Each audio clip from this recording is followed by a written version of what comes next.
What's up, guys? Welcome to the King Closers Formula. I am the King Closer, RJ Bates III, coming to you live on this beautiful Tuesday afternoon at 2:22 p.m.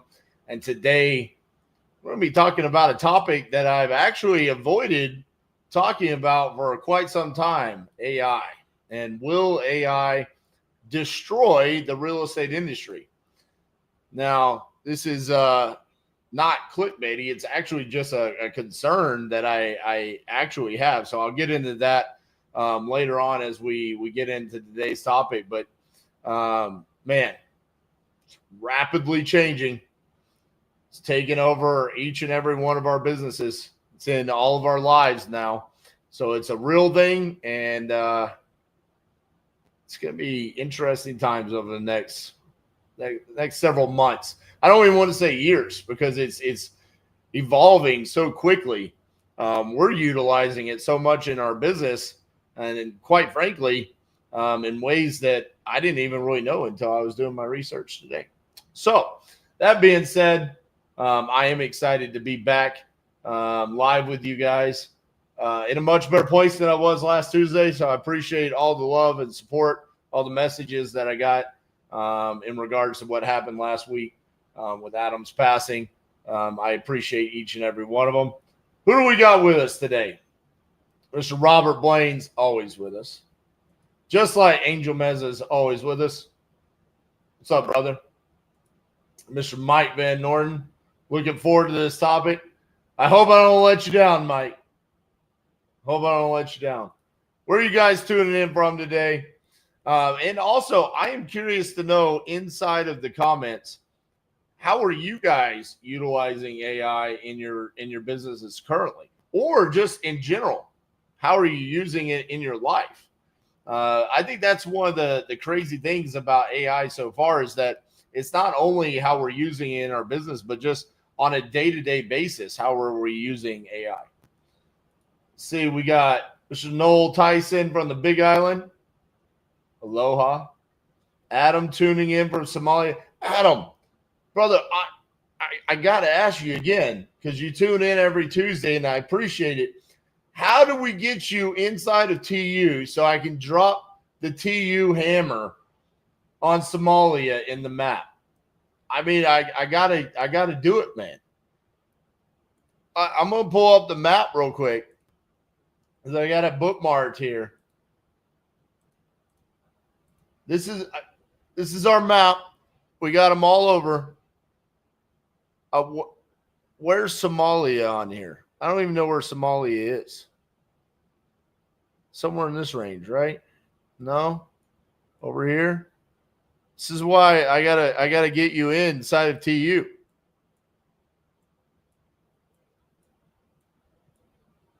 Just because you live poor doesn't mean we can't get you in there. We got Bangladesh. What in the Horn? I don't even know what that means. This is why we got to get you in. All right. I'm actually pretty good at geography. Clearly, there it is. Look at that, brother. We got to get you in. Look, it's just dying. Look how good that would look if we had an arm down there in Africa. We got up here in Israel and Egypt, but we don't have in the true Africa continent. We got to get you in there. Listen, here's what I want you to do, Adam. You're in Somalia. I want to get you in. Talk to the team. Book a call. We'll figure something out. All right? We got Detroit. Kente's back. Tyson says he's using the AI scores with iSpeed to lead. Love it. No L. I got you. Noel equals Christmas. My bad. We're going to get you in. We're going to get you in. Eastern Africa. Yeah, I got that one. Mr. Corey Fuller. What's up, brother? Good to see you. Austin's in the house. Kente says, AI is allowing me to graduate in 3 weeks. It helped me early graduate and carried all 3 years. Love that. Listen, my son, both of my kids are homeschooled, and I tell them all day long, like, listen, you have to figure out how to utilize the resources that are available to you, so like AI, while also being able to think on your own. So yes, we want you to learn and be able to do things on your own, but also learn how to leverage the tools that are available to you, like AI nowadays. Does it do anything to bring you good deals, or should I get it under contract? Does AI? I don't quite understand the question there, Blair, but yeah, I don't quite understand the question there. So let's talk about my feelings about AI. Get my notes up here. Facts are, AI is literally accelerating at just a ridiculous pace. Just the other day, Google's VEO3 was producing video content. It just came out. It was almost impossible to distinguish what was real and what was AI created, right? Initially, we had the weird things with the hands and the backwards letters and all of that. But now it's improving to the point where it's almost frightening. I feel like we're borderline on the days of Minority Report, where it's like, can we create videos to where you can't even tell what's real and not real? We're at that stage already, and it's accelerating at a ridiculous pace. For us here, my team at Titanium is building AI agents to do everything from billing for Titanium University to social media posting to emailing. And these agents at this point, I was blown away this morning. You guys are going to see a wave of posts on a daily basis because just the productivity has gone up. I have so many videos out that now the agents that we've built out can go in, and all we really have to do is just copy and paste the YouTube link. We'll probably have one for this video. Hi, AI. So we copy and paste the link in there, and it immediately transcribes the video to where we can actually make sure it's things that I said. It doesn't try to think for me. Writes the post, uploads it into all the different locations, and then it just needs a simple approval by myself or the team with the thumbnails and everything included. And it's like such a simple little task, but when you go back to prior to that, the bandwidth that was required for us to put out that content in such a short period of time now enables me to put out so much more content than I previously could. And that's just one example. Billing. I mean, that now is an entire task that could be taken off of someone else's plate and now reallocating those resources somewhere else. And so these are some examples of what we're currently doing inside of our business. The facts are, we can leverage our human resources so much more powerfully, where what I'm going to get to, where I think we can actually, we have to, as business owners, transition our human resources. Because in the past, it was all about kind of pushing information and pushing paper around. That's what the majority of employees were doing for businesses. And now that's not necessarily the case, because we can leverage AI to do that for us. And so what we're seeing is very quickly, some companies are going to get left behind. And are you one of them, right? As a wholesaler or real estate investor, how are you leveraging AI inside of your business already?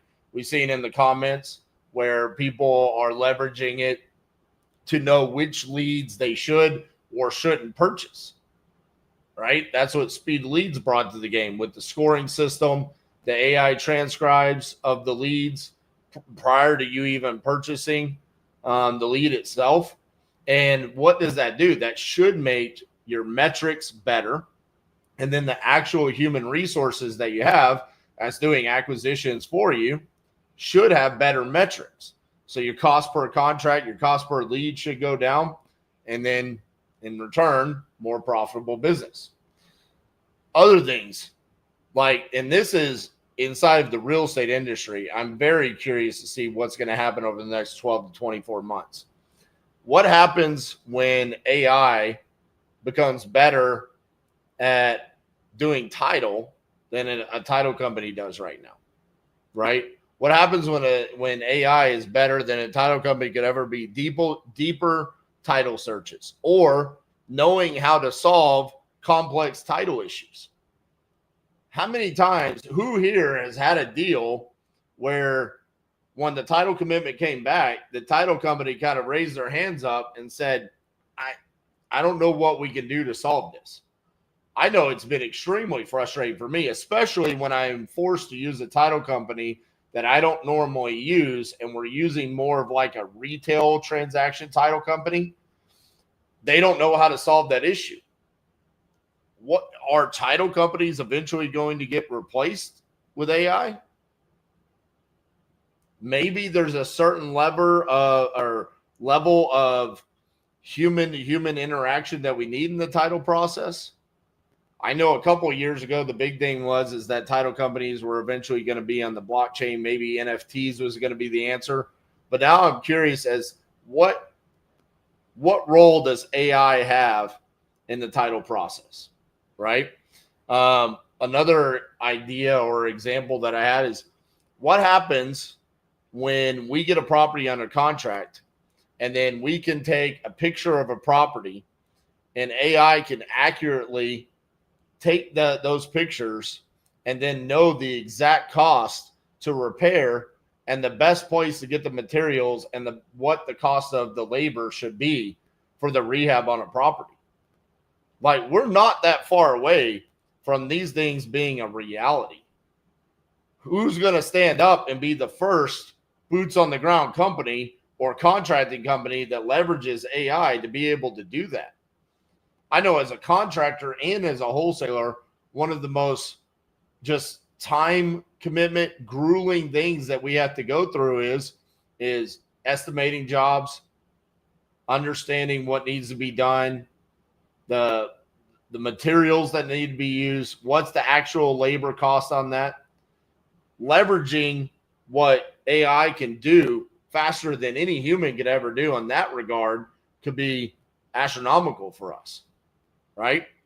And the facts are, as AI continues to progress, there's so many people that are going to be left behind if you don't have certain skill sets. And so for us as real estate investors, what is our number one job? It's to solve sellers' problems and buy properties for a discount. Now, I don't think AI, or I don't have a scenario in my head as to where we can be replaced through that yet. I know that there's different AI cold callers, lead generation companies, things like that are coming out right now. Majority of that is to kind of set the lead. I've yet to see anything that could come across and compete with, like, for example, if I'm on the phone with a seller and an AI agent is trying to talk to a seller, I don't fear that yet. Us being able to identify what a seller's true problem is and solve that and buy deeper and run a profitable wholesaling company, I believe that is a powerful skill set.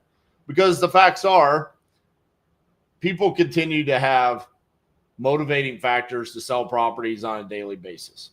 People continue to go further and further into debt. There's been reports that have come out about the increase in foreclosures in Q1 of 2025. So the need for us is still there. My concern is over the course of the next, let's call it 12 to 36 months, as AI begins to replace people in their roles, in their current jobs and professions. What does that do to the real estate industry? And by the real estate industry, I mean the market, like the actual price points of homes, because it does make companies more profitable. But what happens to all those people who lose their jobs? I know over the past couple of months, We have had multiple people join Titanium University because they either feared that they were about to lose their job or they have lost their job because they've been replaced by AI. So they've actually lost their job. Now they're going to start their own business because they've realized that at this point, if they don't do that, there really is no job security, because it's inevitable at some point in time, if you don't have a certain amount of skill set that AI can't replace, you will be replaced by AI. And so when that happens, what happens to all of those people that can no longer afford their houses? What happens to the price points of homes?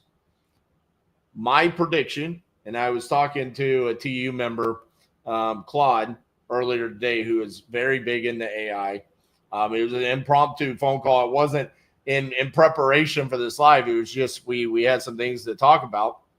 And he's leveraging AI in multiple different ways in his business right now. More of like tracking what he does on a daily basis and just better understanding what he does so he can stay more organized. But I asked them the question of, as people get replaced by AI, those people now can no longer afford their homes, and they might become to the point where they don't have a skill set, so they're jobless. Does he foresee that impacting the real estate market and the price points in the long run? And he said, I don't know if I can foresee that. That's a deep crystal ball type question, is kind of his response.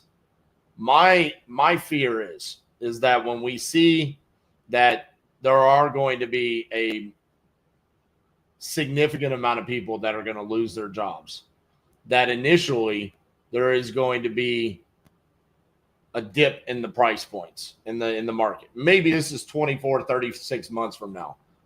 Maybe we look back at this in 2027, 2028. We say, hey, RJ could see into a crystal ball. That's my prediction, is that there are going to be people that are massively in need of selling their house because they no longer have a job. Now, what I do foresee happening because of that is that there will be more real estate investors purchasing properties and those becoming rentals. And Claude did use the example of, he lives in Toronto.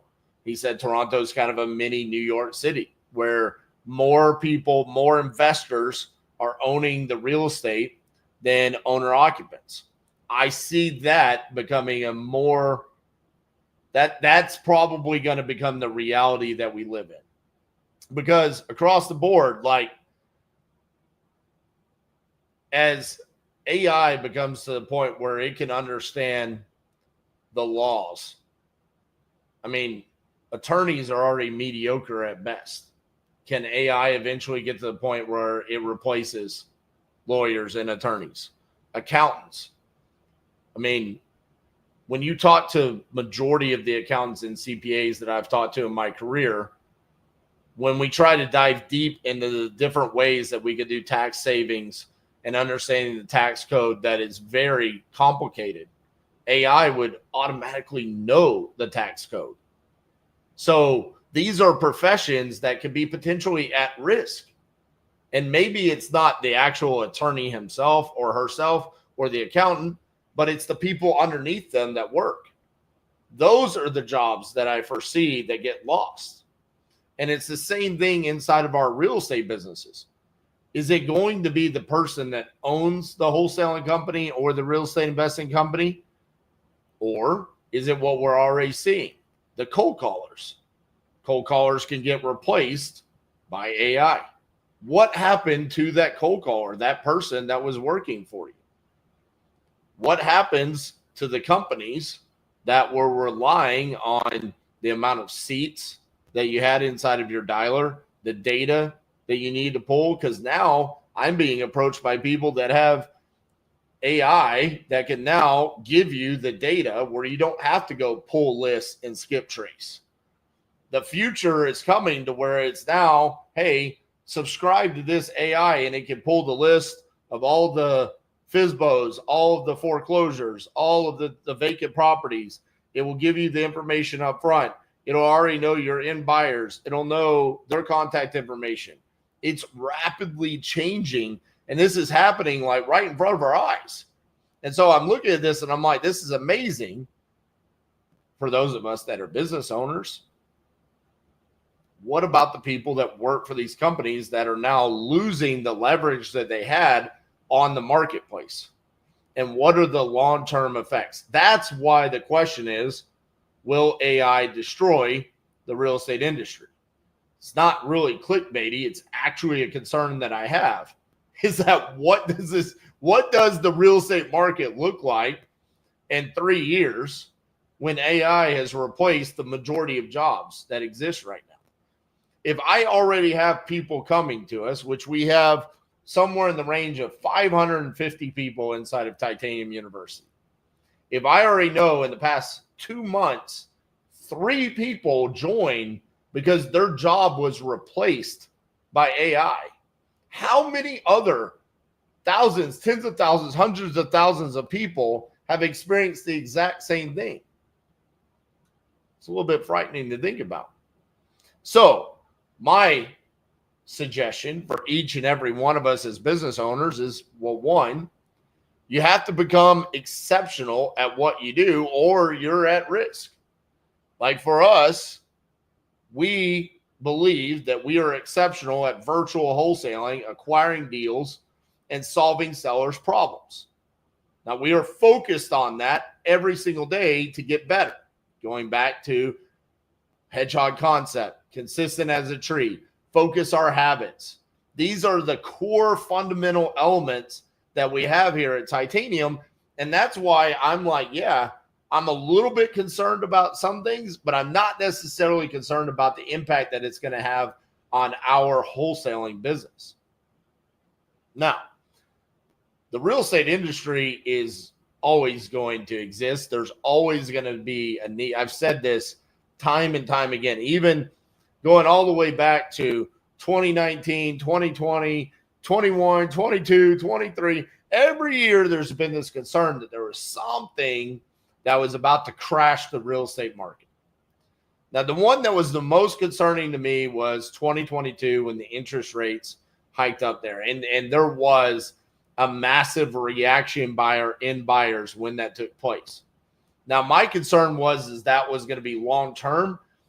It only lasted about 60 to 90 days before we saw a pretty quick turnaround where the end buyers adjusted and we kind of got back to, hey, it's not what it was, right? Hedge funds kind of took a step out for a while, and some of them still have, but we were still able to dispo deals and move it. But what happens if we do see a significant decrease in prices because the owner occupants are no longer buying the properties at the price they can because they are jobless? That is my ultimate concern over all of this, because so many paper pushers are going to be replaced. That's it. If you're one of them right now, if you're looking at what you do in your profession, in your job, and you're like, with what AI could already do, will it be able to do my job in 12 months? Because if so, your boss or the owner of that company is probably going to replace you. That should be your largest concern if you're currently working a job. If you're a business owner, you should be trying to leverage AI as much as possible to make your business more profitable and to get back to ultimately you becoming exceptional at what you do. Now, moving forward, as we know, AI is going to become more and more a part of all the businesses and just our lives in general. I think the one thing that it will not be able to replace is your ability to create relationships in that community atmosphere and solving your customer's problem, no matter what that is across the board.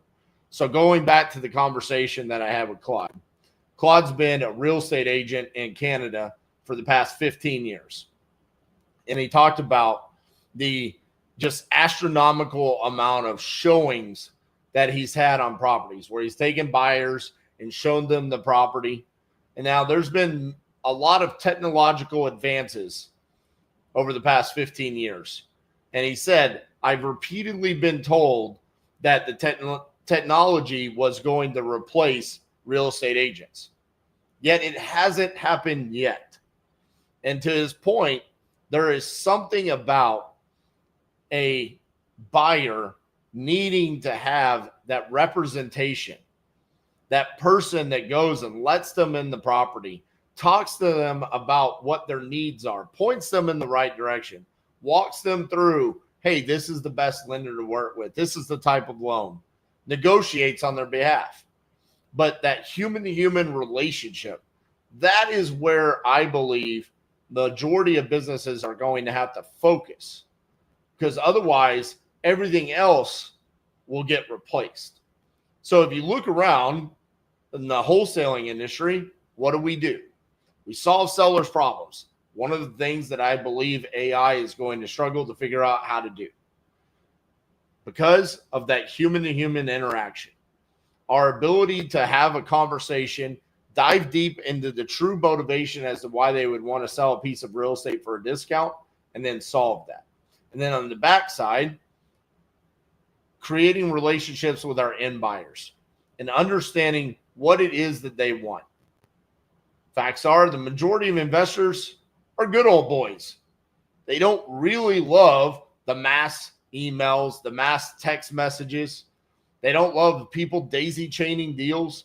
They want to build a relationship and know you're a quality wholesaler that brings me good deals. And I don't foresee AI being able to take that away from us as wholesalers. So across the board, I feel like we're in a pretty decent position inside of the real estate industry. But you need to focus on your ability to bring solutions to motivated sellers and bringing great deals to your end buyers and truly creating those relationships. Because otherwise, I think that's where you will struggle. That's your opportunity moving forward. So my ultimate question with all of this, though, is AI, because of what it's going to do to the job market, eventually going to impact the price of real estate? My prediction, I've been wrong before, and I'll stand on this. And if I'm wrong, I'll admit it in a couple of years. I predict there will be a dip in prices because of people no longer having jobs because AI replaced it. That's it. I think that name is Pyrat. Maybe it's TT Rat. I'm going to go with Pyrat. If AI brings me a deal $10,000 cheaper, I don't care about the relationship. Well, I don't know how AI would bring you a deal $10,000 cheaper. That's where I kind of get to. Like, hey, how is AI bringing you a deal? Terrence said, was driving earlier, but yet one of TUFs that is on the verge of losing their job. See? That's what I'm talking about. And Terrence, I didn't even know that. Oh, his picture is a pirate. Ha! I got it now. I wasn't looking at the picture. That's hilarious. Joe said, I'm probably going to have to go back to work because I'm going broke doing this. Direct mail gets foolish responses. No one calls back on my ban signs. And extremely limited PPL in Massachusetts. I did 13 deals last year. Can't find one this year. I tried PPL. It doesn't work. Leads were terrible in my market, Massachusetts. I just bought I bought 3 leads today in Massachusetts. Spent $27 on those 3 leads. I wouldn't be surprised if we get a deal from those. And Joe, I'm not saying anything about it. I mean, there's different ways that you could try out PPL. I don't know what you were using, if you were doing coupon clubs. So like what I bought today was speed to leads, active leads. But you could have done fixed price mode in Massachusetts. You could have done property leads, exclusive leads inside of whatever county you wanted or statewide. You could have done Lead Zolo, the same thing. I mean, I'm not saying it what you're experiencing is not real. I'm just saying that I know that PPL works because we're doing it. And just today alone, and we don't even primarily focus in Massachusetts. I think one of the issues that you're running into is that there's some of us that are consistently generating leads. We're probably getting to it before you do. Andrew said cold calling and manual texting distressed properties will definitely get you some deals. Yeah, it's a long, hard road for sure. I have a seller that's a great seller finance deal. Would you call and close it live? Listen, you can email it to me. I'm not going to do it on this live. I might record it because it's not today's topic. But if you want to email it in, I can see if I can take a swing at it. I know high ticket closer companies that avoid them like to play because of how much it ruined their KPIs. I don't know. Oh, AI setters. Oh, yeah. That's pretty rough. We wouldn't use AI setters inside of our business.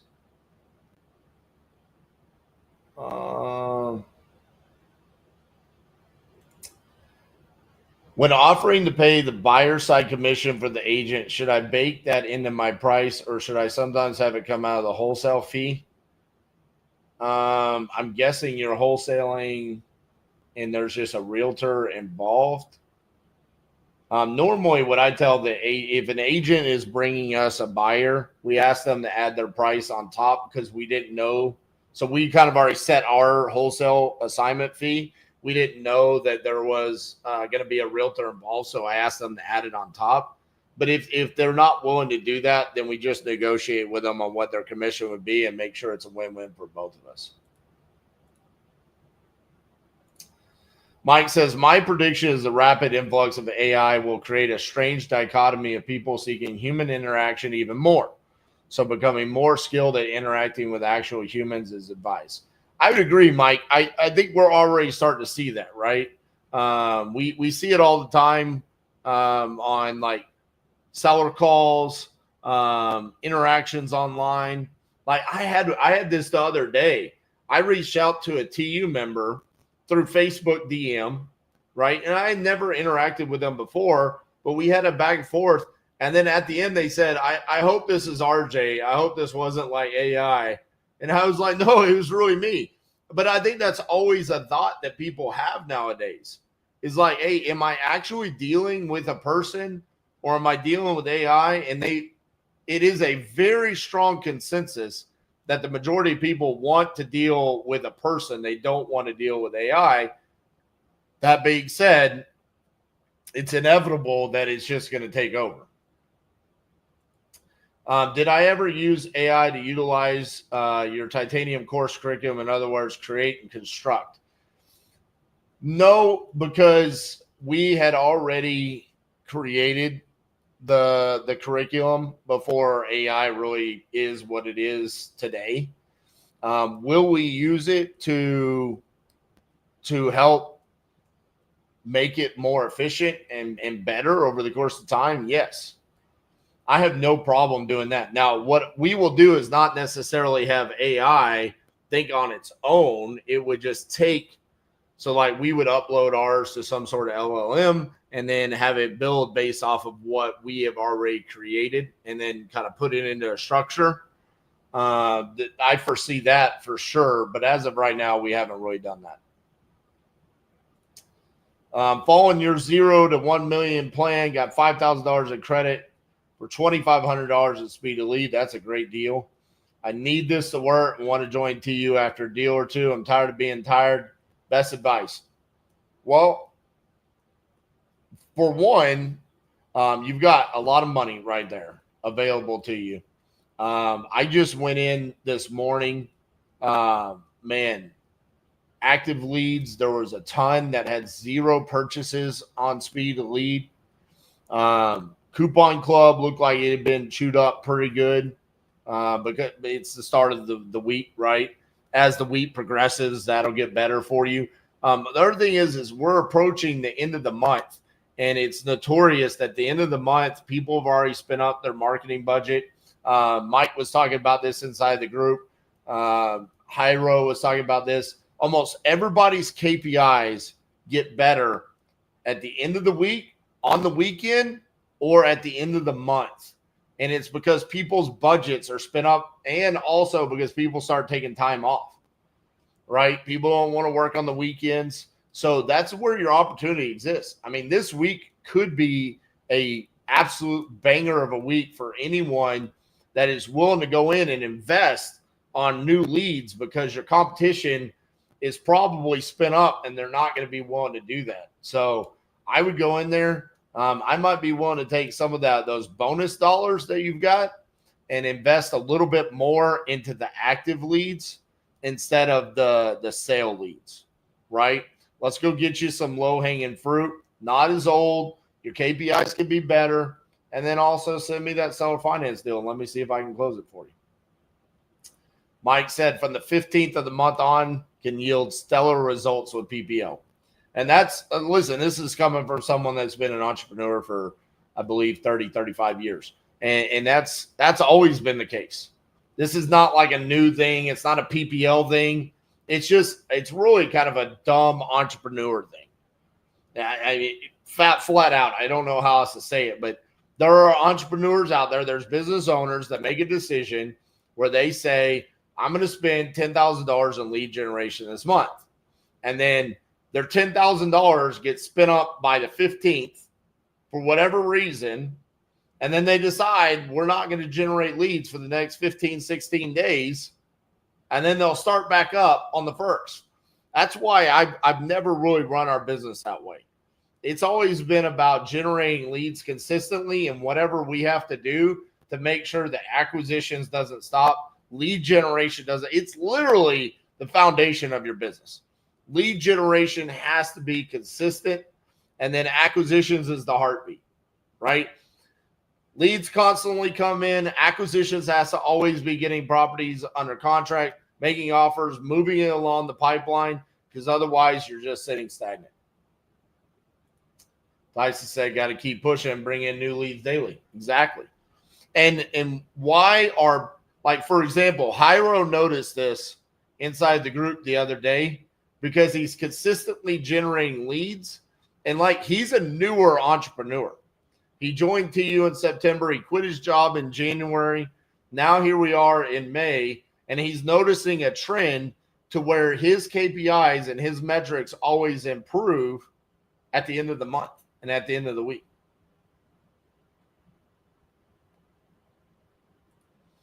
Hey, RJ, how much in revenue does your whole company generate per month on average? My wholesale company. So I've been asked this question a lot, and it's a consistent question. Everyone wants to know about how much money I make. And I always respectfully try to tell people this. I have said it numerous times. I don't like saying it. It generates very odd results. Like, for example, I could tell you a big magical number right now, and I'll probably never hear from you again. Maybe I will. What the odd results are is like when family members have reached out to me, people have reached out to ask for money. The facts are I make more money than I know what to do with. I make a comfortable amount of money. I make less money in my wholesaling business than I did revenue-wise. I make less money than I did in 2021, 2022, and 2023. That was intentional. We have a smaller team. We make less money revenue-wise, but we make more in profit. I'd like, respectfully, I just don't want to say the number because I've already said it before. And I said it before on that video. I was like, I really don't like to talk about this. And sure enough, I got hit up for money about 6 different ways. Also, I'm the administrator of my grandmother's estate that got leveraged against me in a lawsuit. Like, dude, it's just weird times. People watch. Hi, family members that want to sue me. I'm sure you're watching right now. Listen, at this point, I've shown me doing deals live. I've posted videos showing the HUD statements and how much we do there. We do a significant amount of volume and we do okay for ourselves. I respect that so much. Sad that family would become leeches for everything that you have. That's a weird scenario because I'm an administrator of my grandmother's estate. and they feel like I wronged them somehow. But it's just, listen, it's part of also becoming an entrepreneur that I never really thought about. I always thought about what it would be like to have that freedom, the time, the opportunity to do things, to provide for my family. I never thought about how certain people would be envious, jealous, upset when you're not just giving to them. And if, for anybody that knows me personally, they know I'm one of the biggest givers out there. Like I probably give too much at times. But there also has to be, like, in my opinion, a thought or a reason behind it, right? A TU member had something going on in their family, and we gave what I considered a pretty generous and a significant amount of money to the family. There was a reason behind that. There was a thought behind that. For me, it's really hard when someone that I've known in my life who has not had a job in a year, and the reason why they haven't had a job in a year is because of choice, not because they can't get one, then just says, hey, will you give me money so I can pay my rent? That's like a little bit hard for me to give, but giving because someone has a need. Just like, for example, last week with Adam's passing, and knowing that what his family's going through and what his bandmates are going through, we will donate to that. So yeah, it is weird times. I just never really foresaw it as an entrepreneur. Are these big numbers considered normal to you? And how often is it that you still get shocked by big hits? I would say to a certain degree, I now also being 40 years old, I understand that I am a small fish in certain pools, and I'm a big fish in other pools, and I'm really happy with the pool that I'm in. But I do desire to continue to grow. It's just doing it in the right ways and making sure that that's sustainable. Do I get shocked by big hits or losses? No, that would be the area that I've probably grown the most. Very rarely does something negatively impact me because of a loss or a hit, because we sustained a lot. I mean, at this point, I feel like Cassie and I are very calloused because of some of the things that we've gone through in the 15 years of entrepreneurship.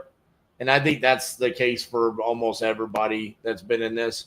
Of course, there's moments of like, I would get more impacted by a personnel loss than I would a financial loss. Joe said, I do like what you're doing. Unfortunately, I can't believe I'm at almost 45. I'm going to be a broke wholesaler. Joe, listen, brother. One, don't think about it that way, because the beautiful thing about wholesaling is you could get 3 properties on a contract today and assign each one of them for 25 grand. You got $75,000 in your bank account. You're not broke anymore, right? So there's one way to think about it, and that can happen. 2, I think that there's a loss in some of your sounds to me like you're trying to do a lot, right? You talked about direct mail, bandit signs, PPL. I've got a video coming out tomorrow. Unfortunately, it's about the topic you're talking about. The video is why do 99% of wholesalers fail and how to be the 1%. One of the things I talked about in there, Joe, is there's too many people out there that they want to do so many different things. Direct mail, bandit signs, PPL, cold calling, driving for dollars, direct to agent, FISBOs, whatever they could possibly do to try to generate leads. And then from there, there's probably a blend of the closing process, right? I got this script, I got that script. I'm blending, I'm mixing, matching. Whatever works today works.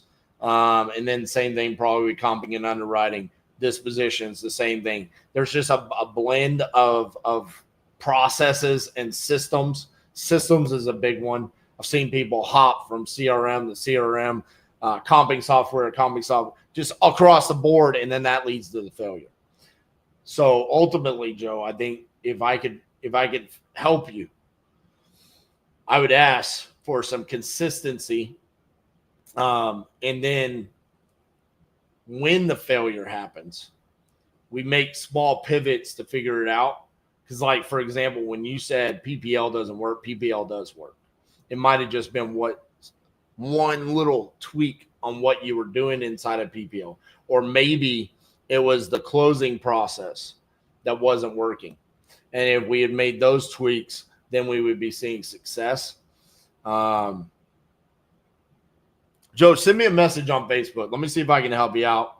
I can ask you some questions offline and see if we can get you pointed in the right direction.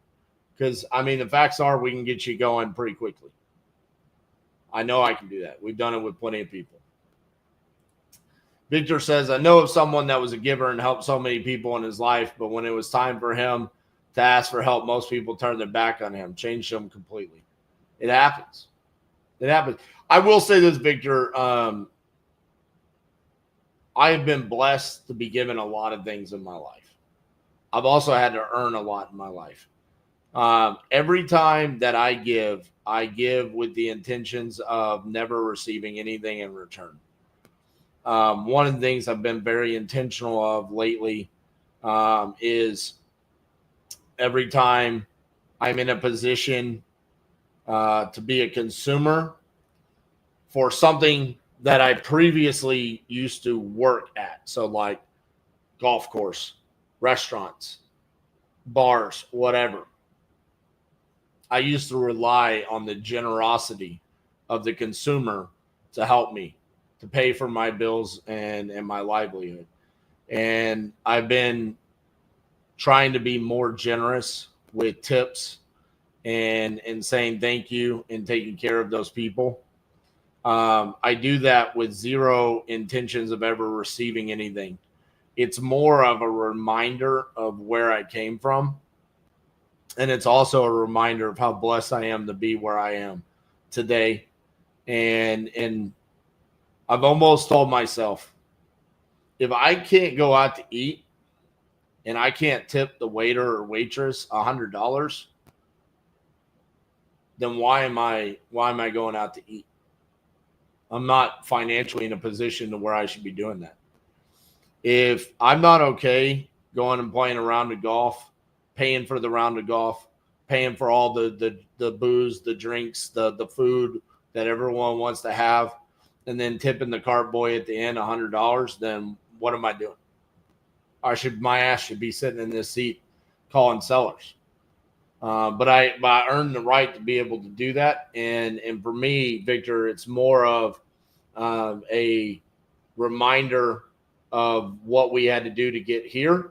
And it's also a reminder of how bad I want to stay here and make sure I keep going forward.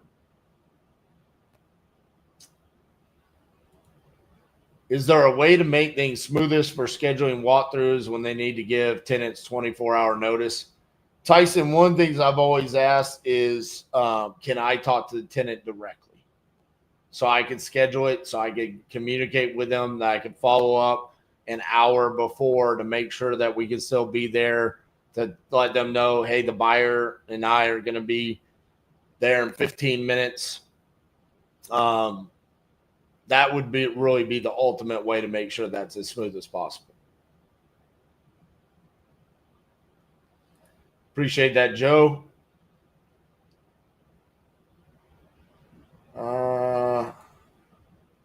Wendy, gotta stop switching softwares. It ain't software, it's the process. Whatever softwares you decide to use, it's a tool. The tool works. It's up to you to figure out how that tool works. We've had free CRMs. We've had the most expensive CRMs. We built our own CRMs. We've used all the different comping softwares. They all work. Some we like better. Those are the ones we stuck with. If we don't get deals, we don't blame it on the leads. We look at internally, what were the metrics that we were hitting there? What has changed? Is there something inside of our process that needs to be changing? It's more often than not, a skill set issue, not the software itself. I can relate. I break even on my bills from my job, but the tips help so much. Exactly. And that's my thought process. I remember that. Never expect someone you help to help you. People are too self-centered, but I know how that feels. Feel absolutely betrayed. Absolutely. How is AI working for robocalling? I think some people are using like AI agents for cold calling. It's not something that we plan on using. Now, I will say I do not know if companies like Speed to Lead are currently using AI for cold calling or not. I believe that they are, but I want to say I don't think that's the case. I believe they're using cold call teams, and then the AI is actually doing the work on the background. So I don't really know. It's not something that I plan on using as of right now, because I've not been presented with something that makes sense for us to utilize inside of our business. Whenever you tell sellers you could be out there tomorrow or the next day, is that because you have a buyer ready or a third-party service you depend on? It's either one, I know who's going to go out there, or two, it's like, yes, we can use investor boots, but that's rare. It's more than likely, if I tell a seller that, it's because I know specifically who's going to go out there. So it would be like a TU member or a buyer that we have, or maybe someone that we're currently doing a deal with that I know can go out there. But I'm not going to say that, like, if I were to talk to a seller today in a random location in Vermont, I'm not going to say we'll be out there tomorrow. I would say we'll contact you tomorrow to figure out access and when we can do our walkthrough. I've never golfed. It's expensive to golf. It is expensive to golf. It doesn't have to be. I mean, you can go play courses for like 20, 30 bucks. But the majority of places that are nicer are, like we went and played the other day. It was like $200 per person for the round.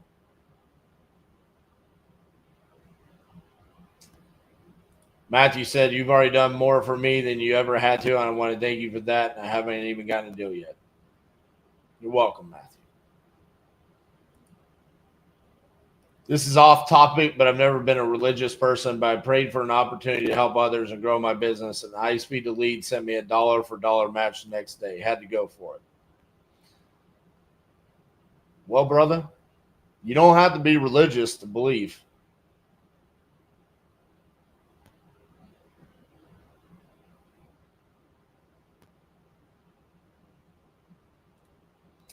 Broke the cycle, beat the odds. Now I'm chasing greatness. Mindset is everything. Trust me, I was at the very bottom. You guys can do it. Love it. It's funny. There's many people that say that, like, broke the cycle, beat the odds. I'll tell you, man, there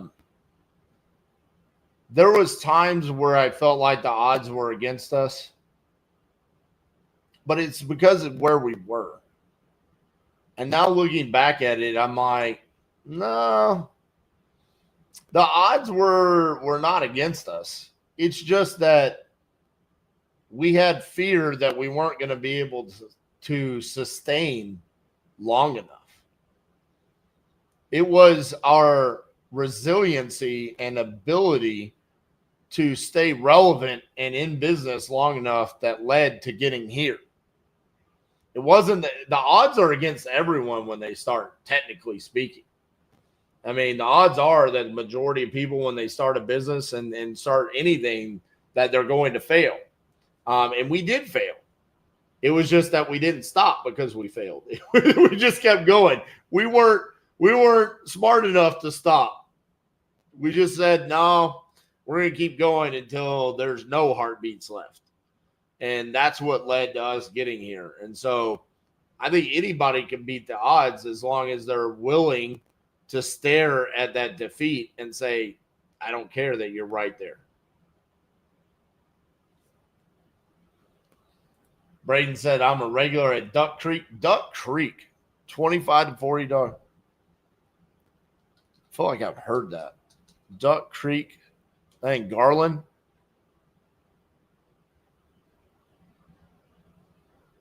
There you go. That's a ways away. We might have to go sometime, Braden. I can't afford hula golf course inside. $350 around. That's Hawaii for you. Oh man, I ain't doing skydiving. Skydiving is crazy. Deal closed, TU, more deals. Bills paid equals still married and back to golf. I love it. Oh man.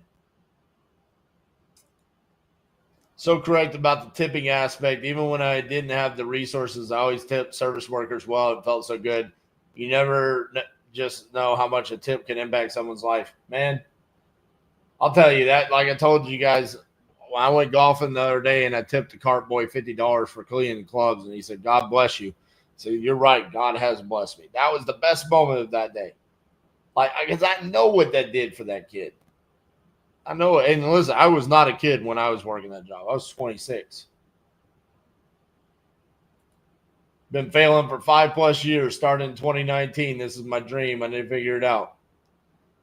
This is your moment. You got $5,000 in leads. Yeah, this is the moment right now. So I would be very strategic about the leads that I bought, and I would be very focused on getting in touch with each and every one of them and focusing on closers formula, web formula, making sure you're following the process. Wait, you talking about Duck Creek Village in Utah, Tyson? Because if you are, we got a buyer.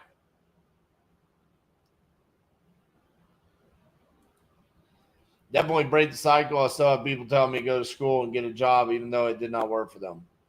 Peter, Cassie's family told her to go get a job for years. Literally, the moment that stopped it was when she got a Mercedes. When she got a Mercedes, like that was the moment of all the moments. It was like, oh, why was this little car the moment that they were like, oh, you've made it? That was crazy. What are your KPIs for each type of lead on Speed to Lead? So I plan on doing a updated video of this over the next couple of months. But I can tell you right now, Coupon Club should be in the range of 1 out of 25. It depends on the wave of leads that we insert in. Sometimes we go down to like 1 out of 15 on those. And then sometimes it'll inflate up because then we've got to get like today, I believe we had 85 leads purchased today. So obviously over the next 2 weeks, the KPIs are going to be inflated. It's going to look like a lot more leads to contract, but then over the next month or so, we'll get it back down to that 115, 120, 1 out of 25. On the exclusive leads across the board, that's going to be in the range of, depending upon the closer, we'll say 1 out of 10. But for me personally, I prefer the exclusive leads, the more expensive ones, because I would like to work the fewer leads than working to try to hit that 1 out of 20, 1 out of 25 to save on the money invested. Yeah, they stopped wondering how I was doing when I went from a Ram to a Benz. Facts. So stupid. How many leads on average should an average acquisition manager have at any given time? For example, how many leads should I be buying from my acquisitions manager on a daily basis? Great question, Marvin. Here's the simple answer. However many leads leave their CRM, their queue of leads on a daily basis, should be how many leads go in. So there should always just be like a running queue. Let's just use 50 for an example. Okay, 50 leads. So 50 leads on day one, new leads. Now, I wouldn't suggest buying 50 unless they plan on working all 50 in that one day. But let's just say they're all 50. And then we talked to 10 people, but we dialed all 50. So 40 go to call, no answer. And out of the 10, we got 1 contract and 9 went to dead lead. So now we're at 40 leads. 10 needs to go in the next day. So now they're back up to 50. They call those 10 new leads. Now they've got to hit their 40 follow-ups on the called no answers. However many go to contract and dead lead, the next day is how many leads you purchase. So say on day 2, 6 leave. Then that's when 6 new leads would go in that queue. And they just kind of always stay at that happy number of however many leads they could touch on a daily basis. That's how we manage it here. And I believe it's the best way that you can manage your leads because you want new leads coming in every day. It's motivating to the acquisitions guy or gal. Everybody doesn't want to just follow up.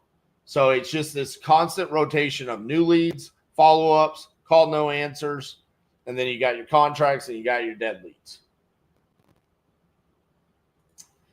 Should I tell Claude about this or is the title clickbait? Well, we've already done the topic and I already talked to Claude and I talked about Claude multiple times inside of the video. And it was not clickbait. I actually gave my thoughts on it. You're welcome, Marvin.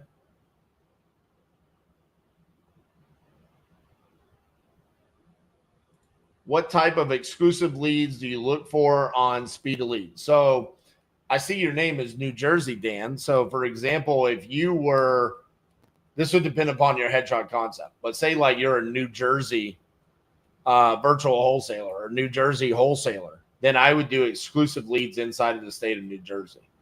What I'll do is I will go like, we could do fixed price mode in a specific market where say we go dispo a deal. Like today we dispoed a deal in Dayton, Ohio. And in buyer is like, I want volume. He knew about titanium. He knew who I was. And he's like, listen, bring me all the deals that you can. Great. That's where I would want to go do like fixed price mode in Dayton, Ohio to feed that buyer. Or I'll be willing to buy like an actual marketplace exclusive lead in a location where we know and I see the motivation and whatnot. I'm willing to spend the $200, $300, $400 on a lead if I know that it's great, because on those, man, we can close those at a real high rate because we're not buying the bad leads off of those.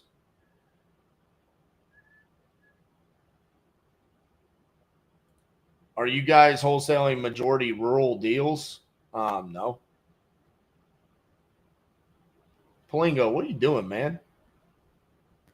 Why don't you ask me these questions during implementation calls? Not come on here. What do you mean rural deals? Bro. Do we do rural deals? Yeah.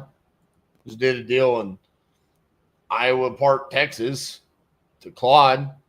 But we got Atlanta, Dayton, Jefferson City, Florida,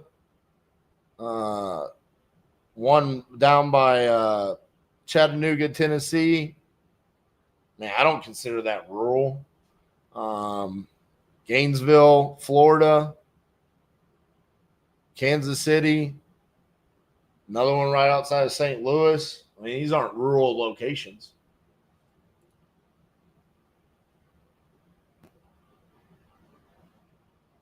Do you still mail to your dead leads?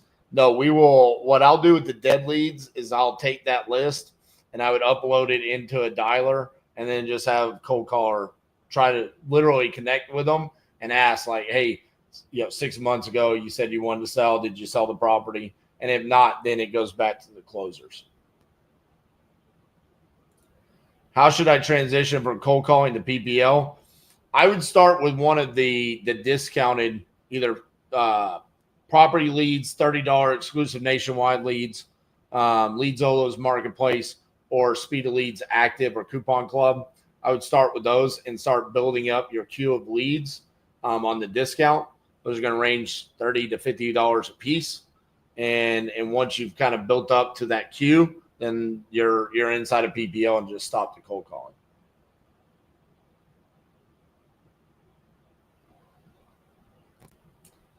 It's because I seen you said you used all the cheap stuff like property leads nationwide in another video. Yeah, brother. I mean, some of those were the ones I just talked about. Just because it's cheap doesn't mean it's going to be rural. So, Dustin, looking forward to seeing you in, what do we got? 2 weeks? A week and a half? Love it. All right, guys. I appreciate all the questions. That was fun. I hope you appreciate the topic about AI today. Again, my prediction, paper pushers going to lose their jobs inside of the wholesaling industry. We'll be okay. We can leverage it. Personally, what you got to get great at, building relationships. And my ultimate prediction on the real estate market is because of AI and the amount of jobs that will get lost because of AI coming into just the entire world, I do think that in the next 2 to 3 years, we'll see a dip in the price of real estate. Let me know if you think I'm wrong in the comments, and I'll see you in 3 years when I'm right. Appreciate you guys. Make sure you like the video. See y'all tomorrow.